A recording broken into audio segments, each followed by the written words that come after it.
The video we have for today is going to be a video about how people who are traditionally domestic abusers cannot help themselves but to continue to act in a manner that got themselves in trouble in the first place. And specifically, I want to make a public service announcement to anyone who is on trial for domestic related crimes, whether it be stalking, violation of protection order, domestic violence threats, domestic violence, or misdemeanor violation protection order.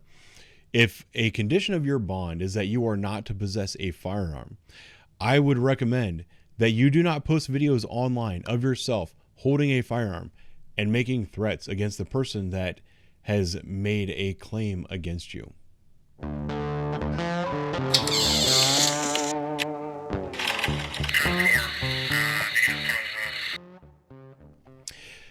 So the person that we are talking about today, the serial abuser that I'm going to bring up today, is going to be none other than Justin Higgins. I'm going to put his picture right here. You guys remember him as Wolf Bro. Wolf Bro has been on the channel a couple times, and he was arrested again the other day. A funny thing that happens when Wolf Bro gets arrested is that my DMs explode. Somebody sent me a picture from Busted Magazine. It was a picture of him the day that he got arrested. A couple members of the media actually reached out to me and said, hey, it looks like one of our good friends was arrested in court today. And then I also received a video that was taken from his Instagram. I'm going to go ahead and bring that up now. So this is Justin's Instagram. This is the Limitless Video Productions Instagram account that he uses. If you look over at it, here's a picture of Justin. Here's a picture of Justin. Here's a picture of him. Here's one. This is his Instagram account. There is absolutely no question about that. This video right here, I can't click on it because he's got me blocked, and if I log in, I can't see it. And I actually can't watch his material on my own. The only reason I have it is because people send it to me. But you can tell that this is a high engagement video. It has 2 likes and 1 comment of support. But like I said, somebody sent me the video and I have it right here. This is a picture of Justin holding a firearm, and I went ahead and transcribed the text for you because it's a little bit hard to hear. It says, "Don't try to F with me. I have a spider sense about that. If I find out you did it intentionally, I'll rock your world in a way that you have no effing idea. Don't screw with me." Just for the benefit of everyone in the audience, I want to play the video for you so you can determine for yourself kind of the lunacy behind it. Don't try and fuck me. I have a spider sense about that. If I find out you did it intentionally, I'll rock your world in a way you have no fucking idea. Don't screw me. So as I stated before, this particular video, it violates his bond in a variety of ways, and it also resulted in some fresh criminal charges, which I have here. So the criminal charges that he accumulated most recently are intimidation of a victim or witness and aggravated menacing. That's what happens when your trial is in 2 days' time and you post a video on your Instagram that sure makes it look like you're threatening your victim. The trial that he was supposed to be on trial for, the crime he was supposed to be on trial for that day, the trial unfortunately got continued because of this new information that came in, was menacing by stalking and a felony count of violation of protection order. I thought I had, here is Justin's criminal history just for the last couple of years. Then these are all domestic violence and violation of protection order charges that he has racked up over the last couple of years. One thing that's kind of funny about that is that his family continues to lash out and claim that I am the one responsible for Justin's actions, even though he's on his own Instagram posting these videos himself. Here is another thing that was sent to me because I don't have access to Justin's dad's social media either, but people who are on his friends list are able to see these things and they send them to me. It's another post where he's blaming me for all of his son's problems. This is an example of a family refusing to acknowledge the reality of the situation. And I'll even take it a step further and say that they are enabling their son's behavior. And this is having a detrimental effect on their son's future ex-wife and their own grandchildren. I know that they have several grandchildren that were born of this relationship, and it's really unfortunate the torture that they are going through as a result of Justin's actions and his parents enabling. But regardless, I want to read through this a little bit, and I'm going to address some of the key points in there and show how incredibly ignorant they are and how easy it is to disprove everything that he is saying in this post. So it says, my son Justin is on $100,000 bond for misdemeanors, all accusations created by a rogue officer. I am the rogue officer who was put on administrative leave. I was not put on administrative leave. Never, ever have I been put on administrative leave for anything that has, well, never have I been put on administrative leave, period.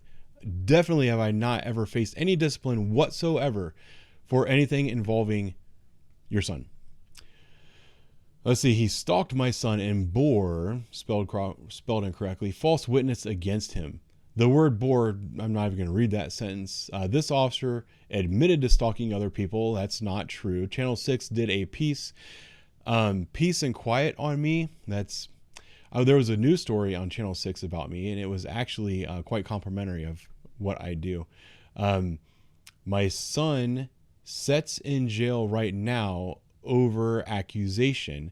This has been going on for over a year. This rogue actually put this on Facebook.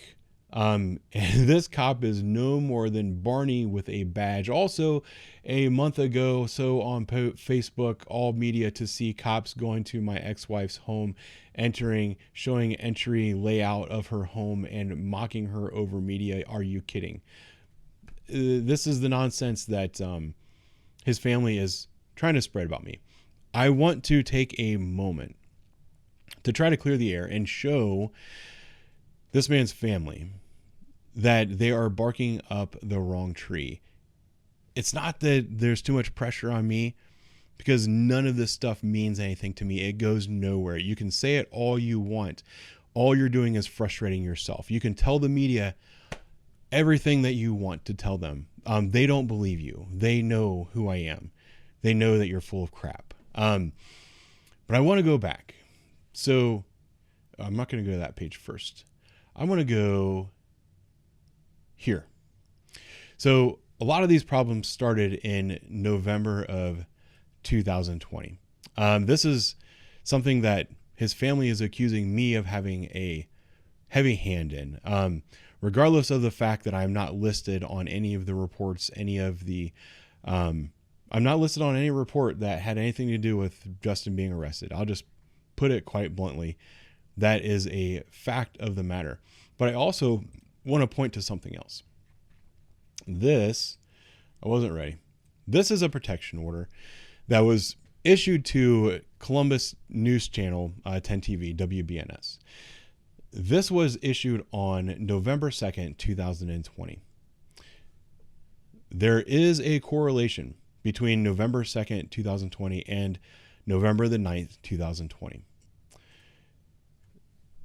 There's a pattern of abuse, a pattern of threats, a pattern of statements, a pattern of activities that's well documented that a lot of people are witnessing about Justin Higgins. It's really hard to say that anyone else is responsible for these things other than Justin, when these things are being reported by such a wide variety of people. And to deny this reality is, well, all you're going to do is make your own life harder. Let's go through the protection order a little bit. I don't know if you guys have ever seen a protection order or know what they look like. Here's where it says that he shall not enter 10 TV's place of business. He has to stay 100 feet away from them. Shall not have any contact or initiate contact with them.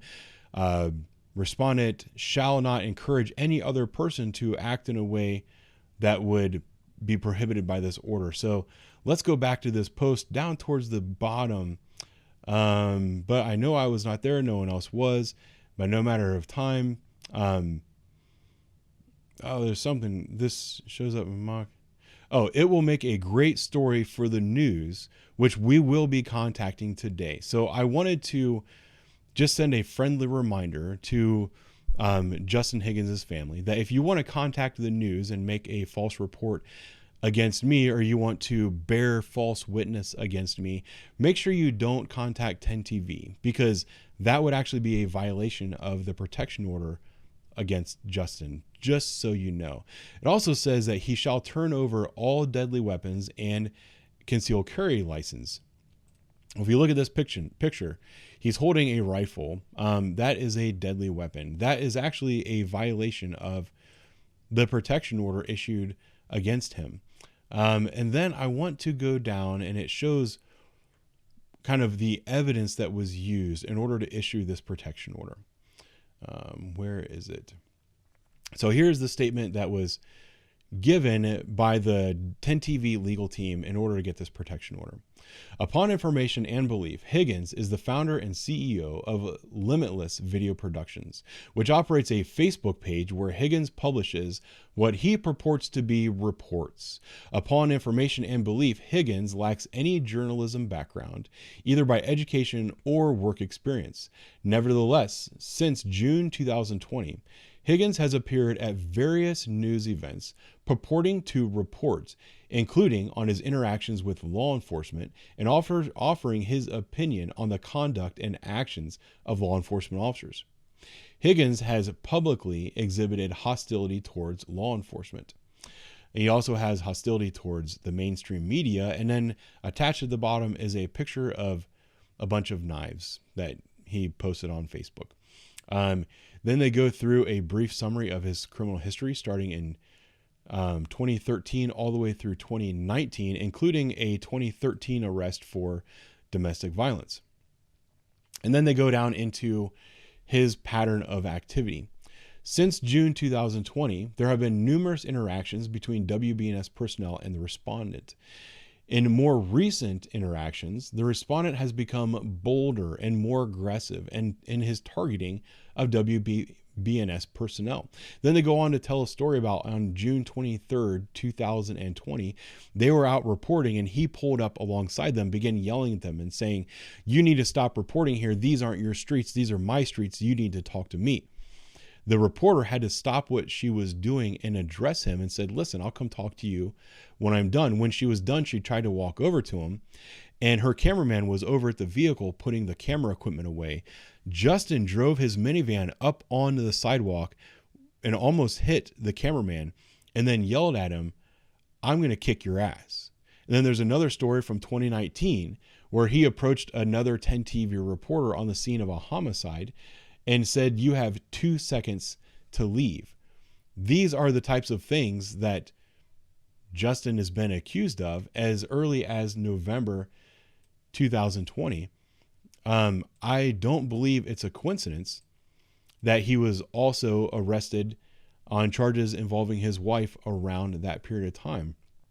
There's a strong possibility. I'll bring this up. There's a incredibly strong probability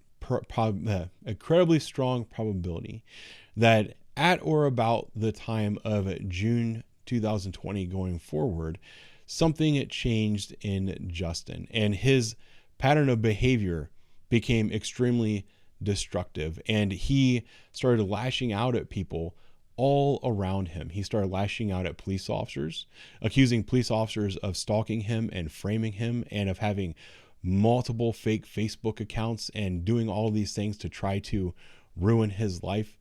He's accusing police officers of making false warrants against him for violation of protection order.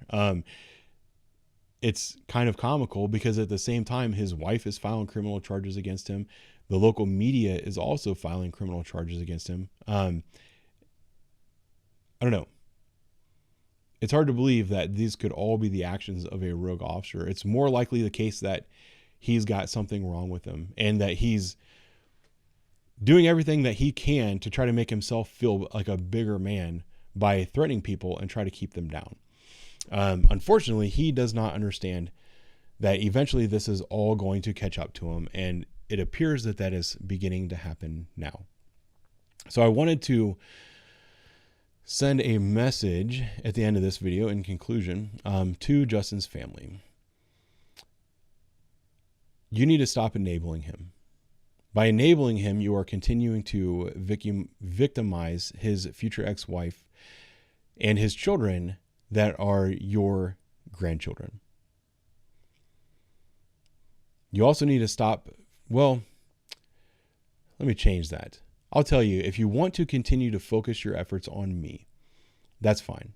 I will accept that. Actually, I will encourage that. I will encourage you to focus your attention on me, because as long as you guys are focusing your attention on me, the victims of Justin's crimes can rest easy. They can know that he's not coming after them, that you guys are going to come after me. I will welcome that. I've done nothing wrong and I have nothing to hide. I'll also let you know that by focusing all of your attention on me, you are ignoring the fact that your son is facing some very serious criminal charges, and he's looking at the possibility of a prison sentence of more than 12 months. The way you're enabling his behavior and his continued actions are doing it nothing but prove the case against him. If you want to help him, you will encourage him to get the mental health treatment that he needs to get better, for his sake, for your sake, for the sake of your grandchildren. Those are going to be my thoughts for today. I'll talk to you soon.